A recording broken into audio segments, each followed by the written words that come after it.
আল্লাহ আছে, আমার আল্লাহ আছে, হাসবুন আল্লাহ, আমার আল্লাহ আছে, এটার নাম হচ্ছে তাকওয়া, এটার নাম হচ্ছে তাওয়াক্কুল। আল্লাহর ওকে ভয় করা, আল্লাহর উপর ভরসা করা।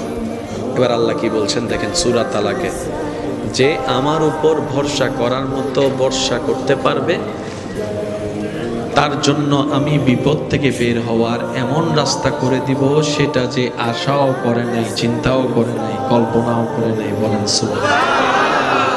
আপনাদের কি ভাইয়া কষ্ট হচ্ছে? তাহলে আমরা ভাত বেশি দরকার সে পরিমাণ আছে না নাই? কালকে কি খাবেন সেটাও কিন্তু আছে না, বলেন না ভাই? এক মাস পরে নভেম্বর মাসে যাই কি খাবেন, ওইটা হয়তো চাউল এখন ফ্যাক্টরিতে আছে, মিলে আছে হয়তো। যার নসিবে যার দানা, যেটা লেখা আছে